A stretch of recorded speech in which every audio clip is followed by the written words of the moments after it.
Le grand secret par Neville Goddard.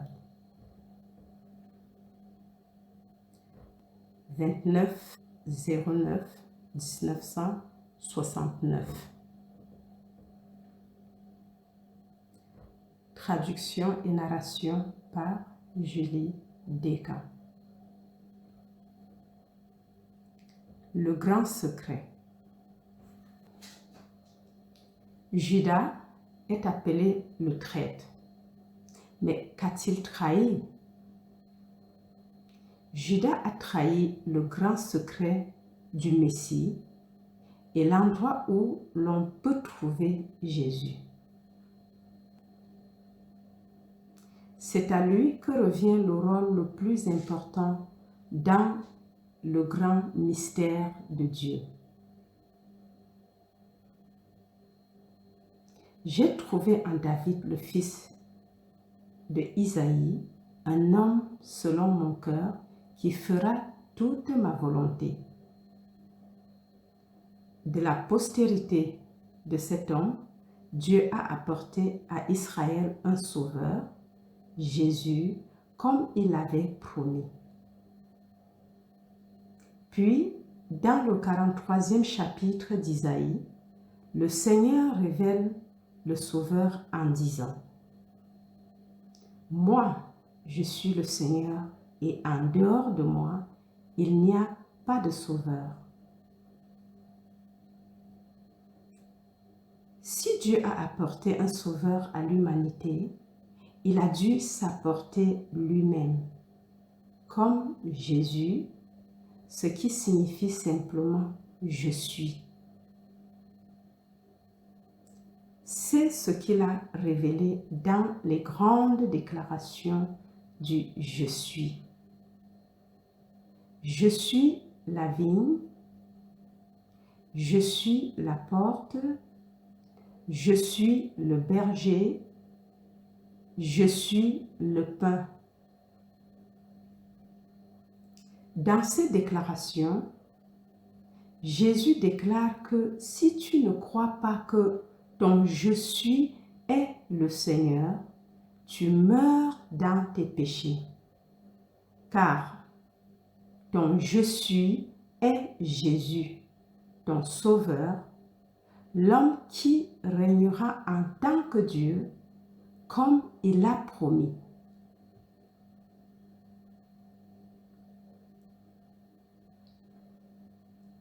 Lorsque tu entends le mot Jésus, tu peux penser à quelqu'un d'autre que toi. Mais je te dis, ton « je suis » est Jésus endormi. Il est enterré en toi et se réveillera un jour en toi. Endormi, tu es un fils de Dieu. Mais quand il se réveille, tu es Dieu le Père. En envoyant ses fils dans le monde pour vaincre la mort, les fils reviennent en tant que Père de toute vie. Bien-aimés, nous sommes maintenant les fils de Dieu. Il n'apparaît pas encore ce que nous serons, mais nous savons que lorsqu'il apparaîtra, nous serons comme lui et nous le verrons tel qu'il est.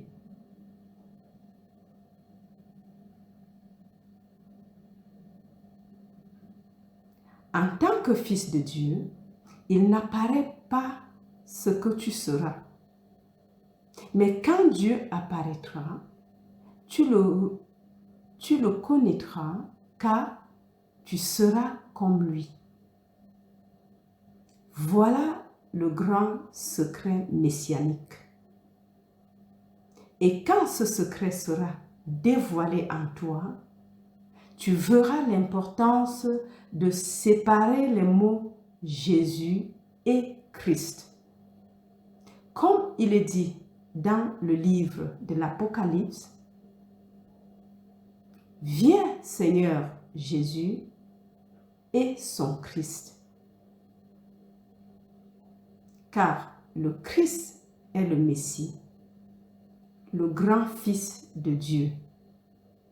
David, qui te révèle comme son Père, Jésus. Encore,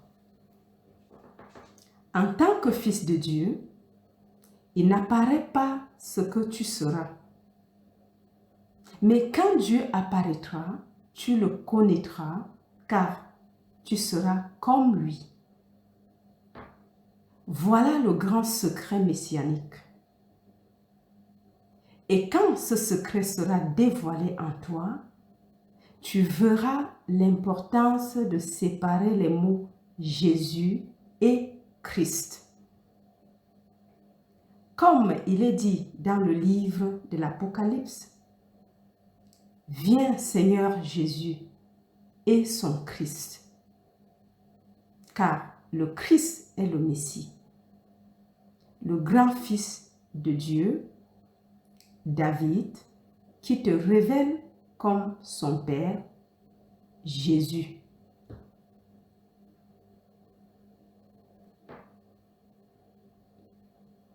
L'homme a complètement oublié le mystère et parle de Jésus comme d'un petit homme qui est né d'une femme il y a 2000 ans, alors que Jésus est Dieu lui-même. Ta conscience d'être est Jésus, qui est Dieu le Père. Le grand secret de la foi chrétienne est la révélation de la paternité de Dieu et de la fraternité des hommes. La paternité de Dieu, c'est Jésus en toi. Ne réalises-tu pas que Jésus et son Christ sont en toi? David, le Christ, n'est-il pas venu en esprit et n'a-t-il pas appelé Jésus Seigneur? Si David n'était pas en toi, tu ne saurais jamais que tu es Dieu le Père.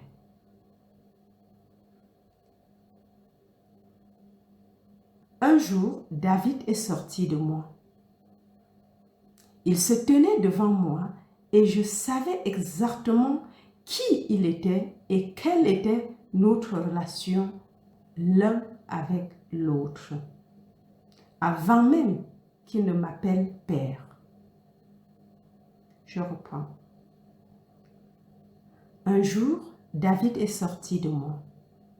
Il se tenait devant moi et je savais exactement qui il était et quelle était notre relation l'un avec l'autre avant même qu'il ne m'appelle Père. Maintenant, je sais que tout le monde fera un jour la même expérience, car il n'y a qu'un seul Dieu, qu'un seul Père. Nous sommes tous membres de ce corps unique qui participe à cette merveilleuse fin promise, car tout se résout en celui qui est Dieu le Père.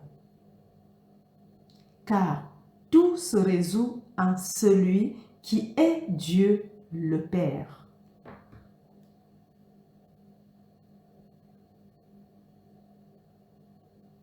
Judas révèle donc le secret messianique en te disant que tu trouveras le Seigneur Jésus au ciel et que le ciel est en toi. Si quelqu'un te dit « Viens, regarde, il est ici » ou « Il est là », ne le crois pas, car le royaume des cieux est en toi. Lorsque tu trouveras Jésus, ton voyage sera terminé. Alors, ton cœur s'ouvrira à tous, car tu sauras qu'ils sont tes frères. Tu ne vas pas devenir fils de Dieu. Tu es déjà Dieu, Fils du Très-Haut, devenant Dieu lui-même.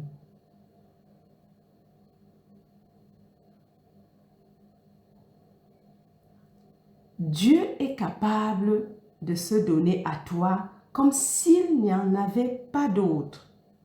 Juste Dieu et toi. Crois-le, est l'histoire la plus incroyable jamais racontée, qui est le modèle du salut, se déploiera en toi pour te révéler comme Dieu le Père. C'est l'histoire de la Bible.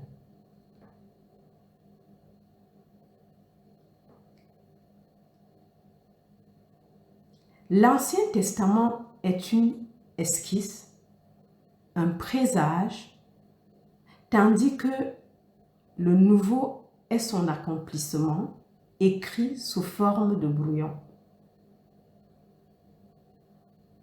Paul a écrit ces 13 lettres au moins 20 ans, chronologiquement parlant, avant le premier évangile qui est Marc. Pourtant, aucun livre ne l'explique complètement. J'ai fait de mon mieux pour expliquer comment cela s'est passé en moi et comment je suis arrivée à la pleine réalisation de moi-même en tant que Dieu le Père.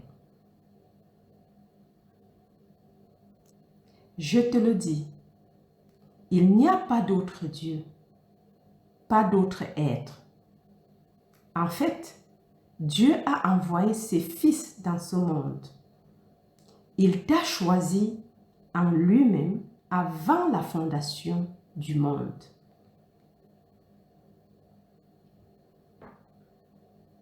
Tu es ici pour accomplir un certain travail.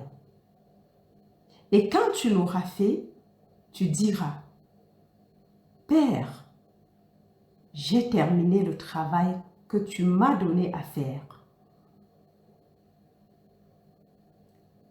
Maintenant, rends-moi la gloire qui était la mienne, la gloire que j'avais avec toi avant que le monde ne soit. »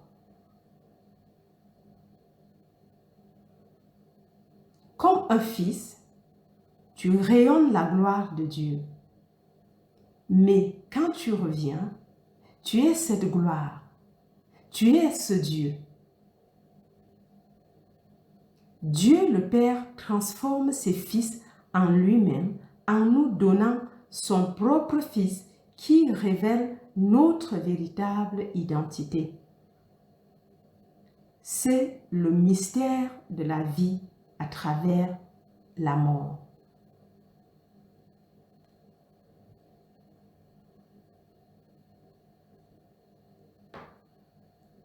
Il y a un modèle dans ces 39 livres de l'Ancien Testament qui se réalise dans le Nouveau.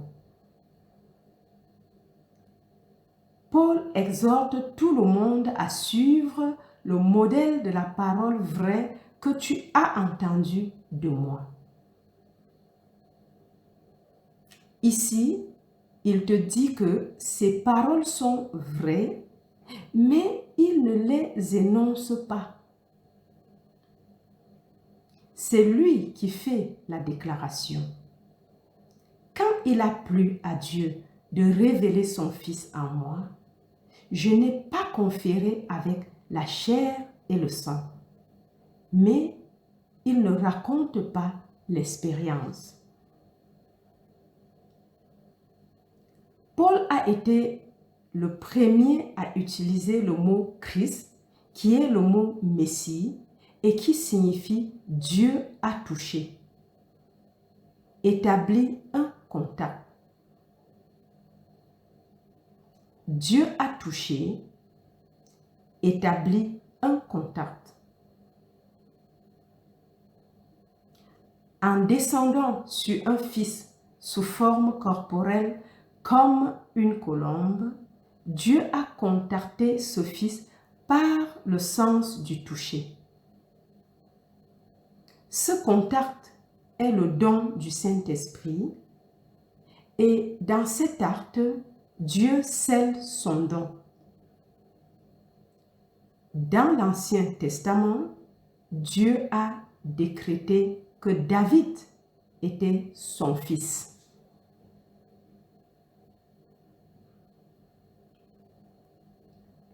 Et dans le Nouveau Testament, David vient dans l'esprit et te révèle comme son père. C'est le grand secret que Judas a trahi. Ayant vécu ces expériences, Judas a trahi le secret messianique et dit où se trouve Jésus et qui il est.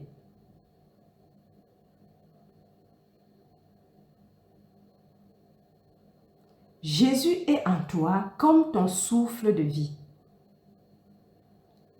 Un jour, il se réveillera et comme il se lève en toi, tu te lèveras.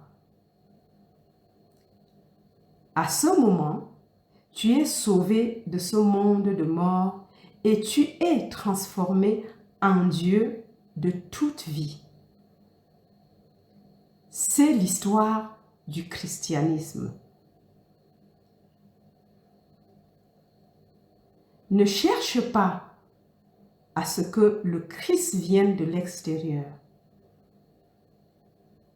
Des centaines de millions de personnes attendent qu'il vienne et change le monde, mais il ne changera pas. C'est un monde de ténèbres instruite, une école, et on ne change pas une école en foyer, et le ciel est ton foyer. Un jour, tu seras diplômé de cette école et tu recevras le don de Dieu lui-même. En recevant ce don, tu te réveilles pour découvrir que tu es dans la tombe où tu t'es couché pour la première fois pour dormir. Alors, le modèle des paroles vraies que tu as entendues de moi se déploiera en toi.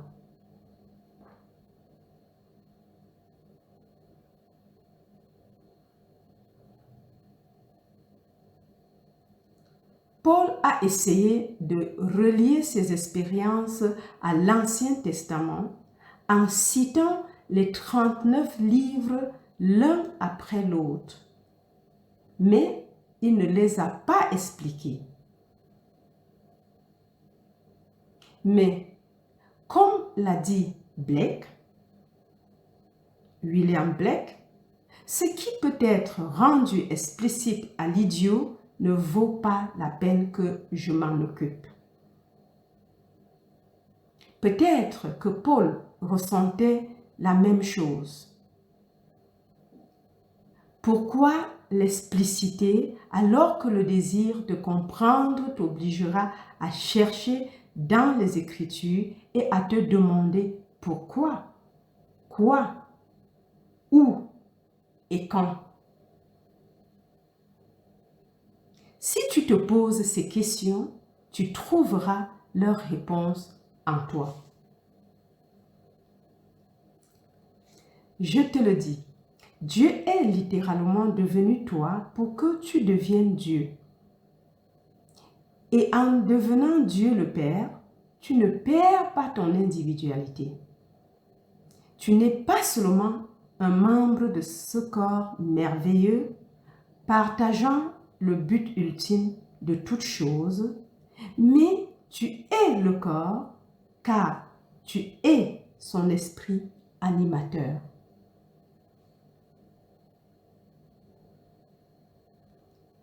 Tu es un membre et pourtant le tout, car en Dieu, il n'y a pas de division. Et personne ne sera perdu. Bien que les évangélistes nous disent que nous péchons et que nous serons perdus, ce n'est pas la volonté de Dieu que l'on soit perdu, car Dieu serait perdu.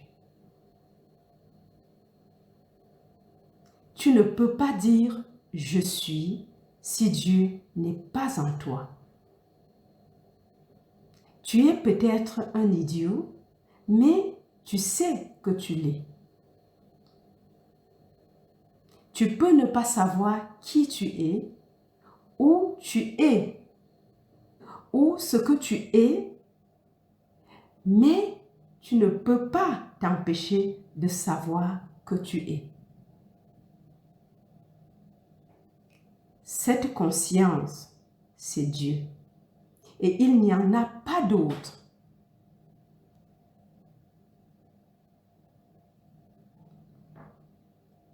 Judas révèle la bonne nouvelle que Dieu l'a faite.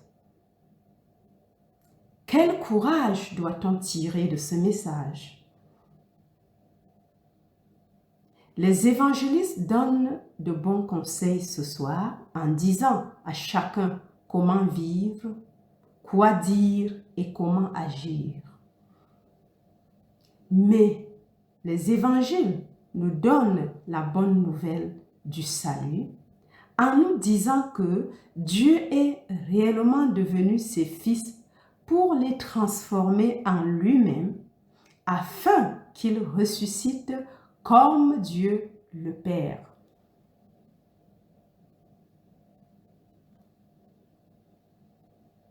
Tous les fils ne sont pas sortis.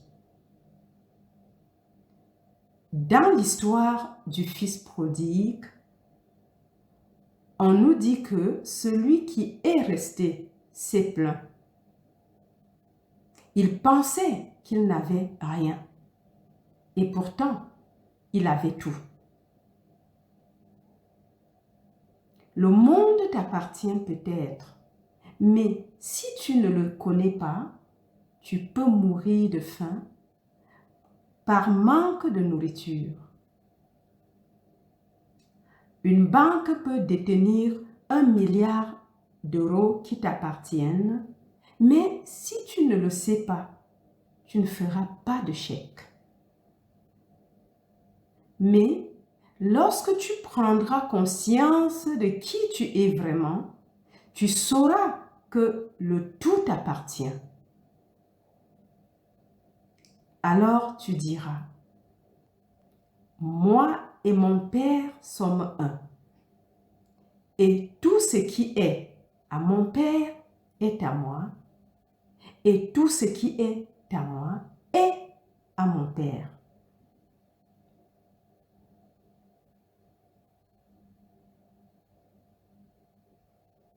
Après la grande résurrection, tu joueras le rôle de Judas et tu diras à tous ceux qui viendront dans ton monde qui est le Messie et où l'on peut trouver Jésus.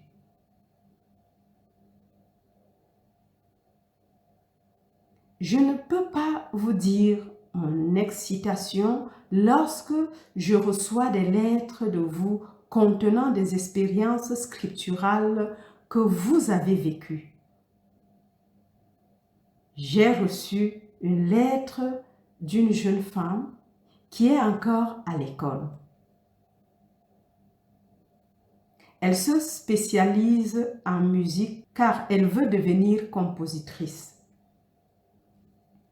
Dans sa lettre, elle dit « J'ai un ami très cher qui fêtait son anniversaire et je voulais lui offrir quelque chose de spécial. Ce n'était pas forcément matériel. Cela pouvait être quelque chose que j'ai dit ou fait dont il serait fier. Je me suis endormie en mi-attardant quand je me suis réveillée à 2 heures du matin, très vif de ce rêve. J'étais assise sur mon lit, ma mère et mon père se tenaient à proximité. Mon père m'a remis 3 disques en me disant: garde-en 2 et donne-lui le 3e. Il aimera et ne se lassera jamais de l'écouter.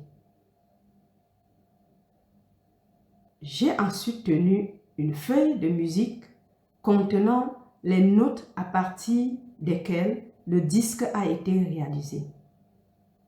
J'ai vu que le titre de la composition était Christ et que le nom du compositeur était Olam.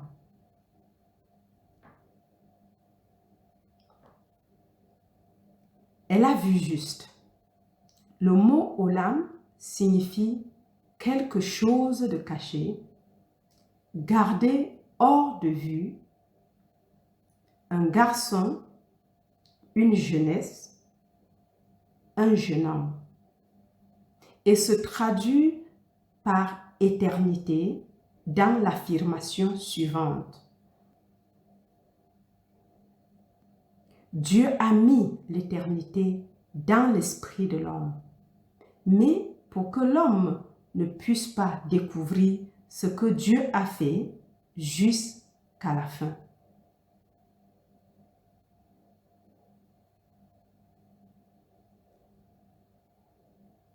Lorsque ton voyage arrivera à son terme, tu trouveras ce jeune homme éternel qui est le Fils de Dieu, David. Il est Olam, la jeunesse éternelle, le compositeur de la musique qui ne concerne que lui, car il est le Christ des Écritures. Jésus, le Seigneur, et le Christ, son Fils, sont en toi. Sépare les deux. Le Christ n'est pas un titre donné à Jésus, mais sa puissance et sa sagesse qui sont venus dans le monde pour faire sa volonté. Jésus est le Sauveur, dont il n'y a qu'un seul. Je suis le Seigneur ton Dieu, le Saint d'Israël, ton Sauveur, et en dehors de moi, il n'y a pas de Sauveur.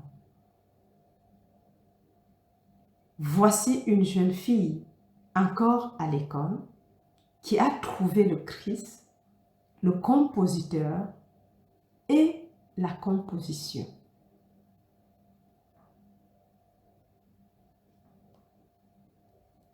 On ne peut pas épuiser le sujet du Christ, mais l'homme est pour toujours dans l'incompréhension. Les foules croient qu'un petit homme a été crucifié sur une croix par des Juifs, mais Jean nous le dit. Vous ne savez pas qui vous adorez, mais nous savons qui nous adorons, car le salut vient des Juifs. Si tu penses à un Juif physique, tu es dans l'erreur.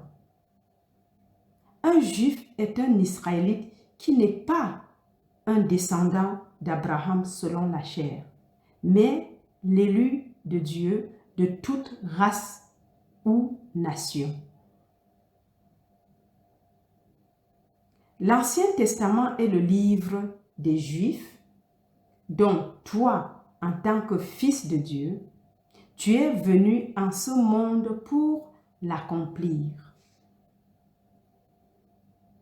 Toute expérience mystique, si elle est annoncée par un mot de l'Ancien Testament, est prédestinée, écrite par les serviteurs de Dieu, les prophètes.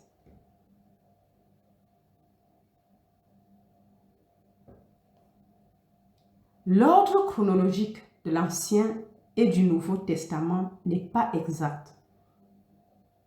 Matthieu est le premier livre de notre Nouveau Testament. Mais Marc est venu avant Matthieu et les lettres de Paul sont venues avant les 4 évangiles. Nos ancêtres de l'Église ont disposé les livres tels qu'ils apparaissent maintenant, mais ils ne donnent pas plus l'ordre réel du déroulement de l'image que les livres de l'Ancien Testament. Paul a trouvé le modèle qui se déploie en lui et a partagé ses expériences. Dans sa deuxième lettre à Timothée, il a exhorté à ne pas s'écarter de mon évangile, mais il ne l'a pas précisé. Je t'ai raconté l'ordre chronologique comme cela m'est arrivé.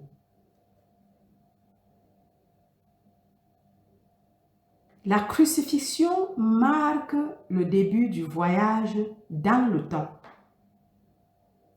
En sortant du Père, tu es venu au monde en étant crucifié sur l'humanité. Comme l'a dit Paul, je ne connais que le Christ et lui crucifié. Mais la tragédie de la rédemption commence avec ta résurrection de l'humanité et ta naissance spirituelle. Ensuite, tu vas découvrir la paternité de Dieu à travers ton fils David, qui est le Christ, qui t'appelle Père. C'est le don que Dieu s'est fait à travers ses fils, le don de la paternité.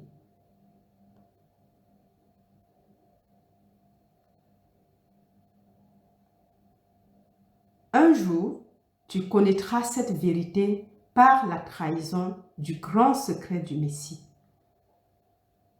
Non seulement Judas révèle le grand secret, mais il te dit où trouver Jésus. Il est dans le jardin comme l'arbre de vie. Blake le savait. C'est pourquoi il a dit: les dieux de la terre et de la mer ont cherché à travers la nature pour trouver cet arbre. Mais leur recherche a été vaine. Il y en a un qui pousse dans le cerveau humain. Un jour, cet arbre, dont les racines sont dans ton cerveau, s'inversera et l'histoire de Jésus et de son Christ se déroulera en toi.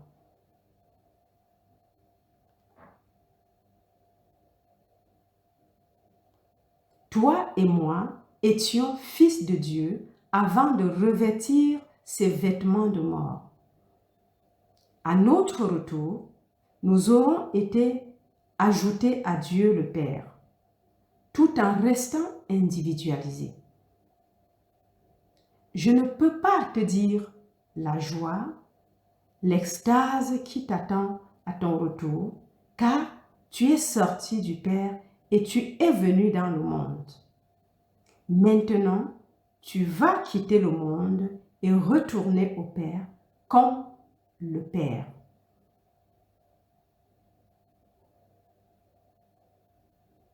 Ainsi, le cadeau de Dieu pour toi est le Christ, qui est son fils, David. Et le don du Christ est l'esprit de vérité qui se déploie pour révéler ta véritable identité. En tant que fils, tu es venu dans le monde pour faire la volonté de celui qui t'a envoyé. Et à la fin, tu découvriras que tu t'es envoyé toi-même, car tu auras trouvé David, le fils le fils d'Isaïe, je suis, celui qui, selon ton propre cœur, fait toute ta volonté. Pendant son sommeil, le Messie fait la volonté du Père, mais quand il se réveille, le Messie et le Père sont un.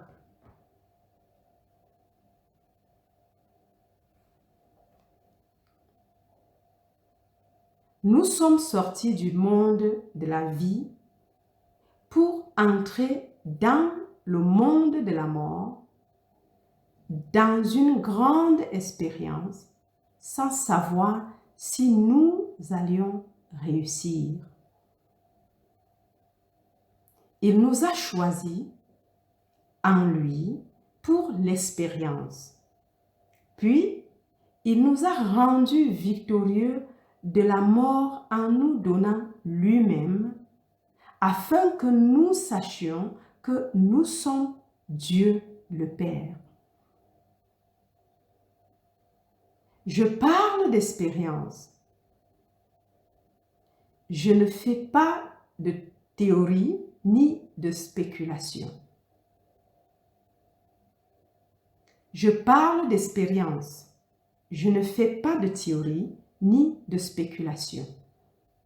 Jésus est en toi comme ta propre merveilleuse imagination humaine.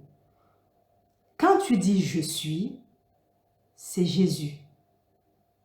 Un jour, ta conscience s'éveillera et s'éveillera. Alors, tout ce qui a été dit du Seigneur dans l'Ancien Testament s'accomplira en toi. Et à partir de ce moment, ton aventure sera terminée et tu marcheras en ayant conscience d'être Dieu le Père.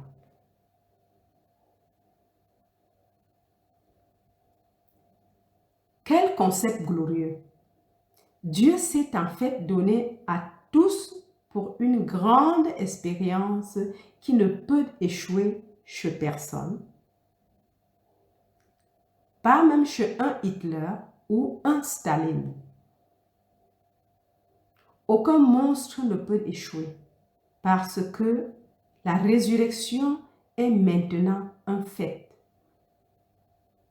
Il a été prouvé que c'est le cas. Tout le monde reviendra, non pas en tant que fils de Dieu, ce qui est assez glorieux, mais de Dieu lui-même. Encore. Tout le monde reviendra, non pas en tant que fils de Dieu, ce qui est assez glorieux, mais Dieu lui-même. Voilà mon message pour toi. Il est vrai. Je tiens à remercier cette douce jeune femme d'avoir partagé son expérience avec moi, afin que je puisse la partager avec toi. Désireuse de s'exprimer avec amour envers celui qu'elle respecte, elle voit ses parents, symbole de sa puissance créatrice, entrer dans sa chambre. Son père lui parle de 3 disques. N'y en avait-il pas 3 qui se tenaient devant Abraham lorsque la naissance de l'enfant a été annoncée? On les appelait des hommes, pas des disques. Mais c'est le même symbolisme. On lui a dit d'en garder 2 et de lui donner l'autre, car il l'aimerait tant et ne se lasserait jamais de l'écouter. La musique a été composée par Olam, la jeunesse éternelle, et son titre était le Christ. Voici le compositeur qui écrit sur lui-même comme l'homme le fait ici. Chaque livre que tu lis est la pensée, les croyances et les sentiments d'un homme sous forme écrite. Il a dû acquérir la capacité d'écrire et tout le monde peut le faire. Va à l'école, applique-toi et maîtrise la technique de l'écriture. Ensuite, lorsque tu commences à écrire, tu découvriras que tu ne peux écrire que les pensées qui imprègnent ton propre esprit. Tu peux penser que tu es détaché de tes pensées. Mais toi et tes pensées ne font qu'un, alors tu écris tout sur toi-même. Ainsi, Olam, l'Éternel jeune, a composé la composition Christ qui ne parle que de lui-même. Et toi, ô Christ, tu ne te lasseras jamais d'écouter ton incroyable histoire.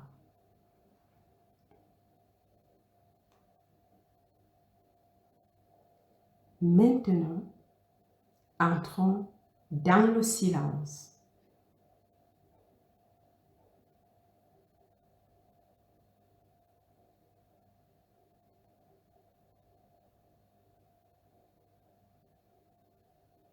Quelle grande révélation! Wow! Alors, si tu l'as aimé, n'oublie pas de liker et de t'abonner si tu n'es pas encore membre. Et surtout, partage le contenu avec ceux que tu aimerais voir grandir spirituellement dans ton entourage. Allez, bye bye, jusqu'à la prochaine.